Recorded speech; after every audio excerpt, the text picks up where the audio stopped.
بسم اللہ الرحمن الرحیم۔ میں ہوں آپ کا حیدر جاوید سید۔ آج کی بات میں ہم بات کریں گے پاکستان پیپلز پارٹی کے چیئرمین محترمہ بے نظیر بھٹو کے صاحبزادے بلاول بھٹو زرداری کو تحریک طالبان پاکستان کے سابق ترجمان احسان اللہ احسان کی طرف سے دی گئی دھمکی کے بارے میں۔ یہ دھمکی انہوں نے 29 جون کو اپنے ٹویٹر اکاؤنٹ کے ذریعے دی، جو کہ اب ٹویٹر انتظامیہ نے سسپینڈ کر دیا ہے دو دن پہلے۔ اس میں انہوں نے کہا کہ اسلام کے نام پر پاکستان کو جب بھی ضرورت پڑی تو ہم نے قربانی دی، اسلام کے اور نظریہ پاکستان کے اور دو قومی نظریے کے ہم محافظ ہیں، اور تمہیں بھی تمہاری والدہ جیسے انجام سے دوچار کر دیا جائے گا۔ حیران کن بات یہ ہے کہ یہ دھمکی امیز ٹویٹ احسان اللہ احسان نے اس وقت کیا جب اس ٹویٹ سے چند دن پہلے بلاول بھٹو قومی اسمبلی میں تقریر کرتے ہوئے اس بات پر احتجاج کر چکے تھے کہ وزیر اعظم عمران خان نے اسامہ بن لادن کو شہید کہا ہے، تو اس سے پاکستان کی ساری جو فہم ہے بین الاقوامی طور پر، جو چہرہ ہے، وہ تبدیل ہو کر رہ گیا۔ اب غور طلب بات یہ ہے کہ پچھلے 15-16 دنوں میں حکومت پاکستان نے اس کا کوئی نوٹس نہیں لیا۔ پاکستانی ریاست کے کسی بھی ادارے نے، کسی بھی محکمے نے نہ تو بلاول بھٹو سے یکجہتی کا اظہار کیا، نہ ان کی سیکورٹی کو فول پروف بنانے کے لیے کسی قسم کا کوئی قدم اٹھایا، اور نہ ہی حکمران جماعت نے مذمت کرنے کی خواہش کی، کوشش کی، نہ انہیں اس سے غرض ہے۔ معاف کیجیے گا، ایسا لگتا ہے کہ پاکستان ایک بار پھر اس دور میں داخل ہونے جا رہا ہے جہاں کچھ مخصوص قوتیں کالعدم تنظیموں سے کام لیا کرتی تھیں، اور کالعدم تنظیموں سے وہ کیسے کام لیتی تھیں۔ 2008 کے الیکشن بھی ہمارے سامنے ہیں، ان الیکشنوں سے قبل محترمہ بے نظیر بھٹو کو راولپنڈی میں شہید کر دیا گیا۔ 2013 کے الیکشنوں میں تو پاکستان پیپلز پارٹی، تحریک انصاف اور MQM، جس کی قیادت اس وقت الطاف حسین صاحب کے پاس تھی، اب تو الطاف حسین صاحب کی پارٹی کا ایک گروپ انہیں آگ کر کے پارٹی پر قبضہ کر چکا۔ الطاف صاحب کچھ کہتے ہیں اور جس گروپ نے ان کو آگ کیا ہے وہ کچھ اور کہتا ہے۔ MQM کو، ANP کو اور پیپلز پارٹی کو 2013 کے الیکشنوں میں جلسے نہیں کرنے دیے گئے۔ بلاول بھٹو کو احسان اللہ احسان کی طرف سے دی گئی دھمکی کا ایک اور پہلو بڑا دلچسپ ہے، یا حیران کن بھی آپ اس کو کہہ لیجئے، لیکن اب پاکستان میں کوئی چیز حیران کن اس لیے نہیں رہی کہ یہاں کچھ بھی ممکن ہے، اس ملک میں کسی وقت بھی اور کچھ بھی ممکن ہے۔ یہ احسان اللہ احسان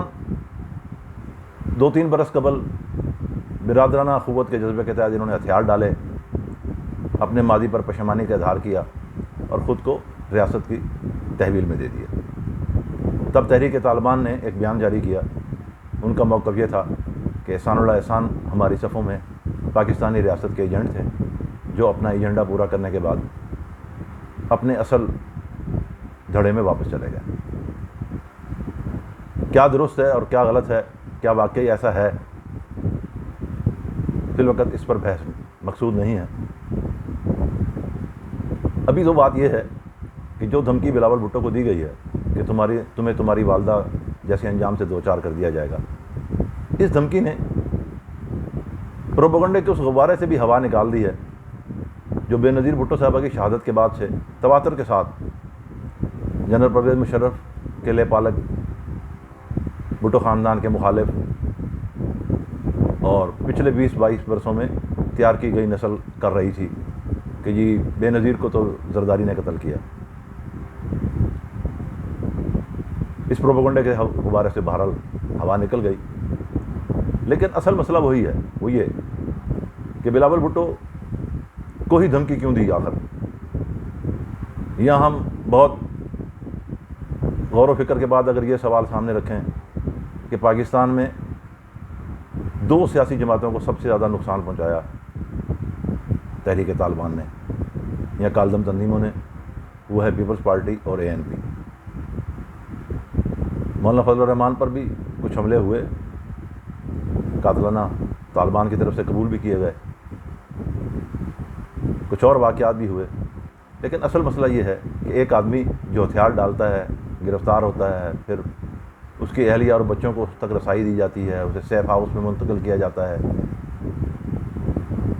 ذرائع سے خبریں باہر آتی ہیں، اس عرصے میں وہ مزید دو بچوں کا باپ بھی بن جاتا ہے، اور پھر ایک دن وہ اپنے بیوی بچوں سمیت غائب ہو جاتا ہے اور ٹویٹر پر یہ اعلان کرتا ہے کہ میں بھاگ آیا ہوں اور اب میں اپنے نئے مشن پر ہوں اور اس وقت میں ترکی میں ہوں۔ ہمیں نہیں معلوم کہ وہ ترکی میں تھا یا کہاں تھا، آج بھی یہ معلوم نہیں کہ وہ کہاں ہے، لیکن بہرحال چونکہ پاکستانی حکومت کے بعد ادارے قبول کر چکے، تسلیم کر چکے ہیں کہ وہ فرار ہو گیا ہے، تو یہ ماننا پڑے گا کہ وہ فرار ہو چکا ہے۔ کیا یہ فراریت کسی خاص ایجنڈے کے لیے تھی؟ کیا کہیں کسی سطح پر کوئی معاملہ ہے؟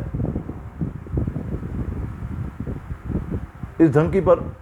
ریاست کے اہم محکموں کی خاموشی اور خود حکومت پاکستان کی خاموشی ایک انجانے سے خوف کو بڑھا رہی ہے۔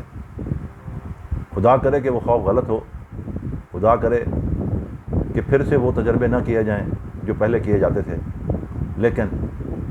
بہت احترام کے ساتھ حکومت پاکستان اور پاکستان کے پاس اہم محکموں کی خدمت میں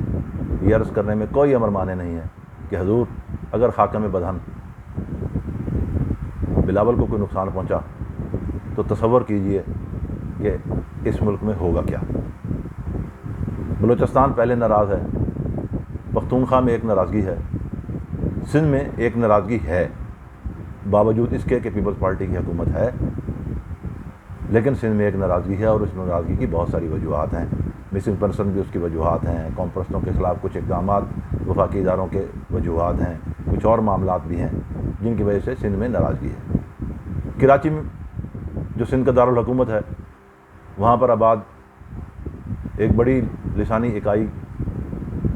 کی بھی ناراضگی ہے، گو کہ اس کے کچھ نمائندے اب وفاق کی حکومت میں شامل ہیں، لیکن حقیقت یہ ہے کہ بس وہ نمائندے ہی ہیں، حقیقی قیادت کس کے پاس ہے یہ سب جانتے ہیں۔ خود پنجاب کے اندر، پنجاب میں سرائکی بولنے والے علاقوں میں ایک محرومی ہے اور ناراضگی ہے۔ ان ساری ناراضگیوں میں اگر خدا نہ خواستہ کوئی سانحہ رونما ہوتا ہے تو کیا یہ ساری ناراضگیاں مل کر اس سانحے کا بدلہ لینے کی طرف چل پڑیں تو پھر کیا ہوگا؟ خدا نہ کرے کہ ایسا ہو۔ حکومت کا اور ریاست کے محکموں کا یہ فرض ہے کہ وہ بلاول بھٹو کی حفاظت کو یقینی بنائیں اور جمہوریت اور عوام اور امن دشمن قوتوں کو کیفر کردار تک پہنچانے میں اپنا کردار ادا کریں۔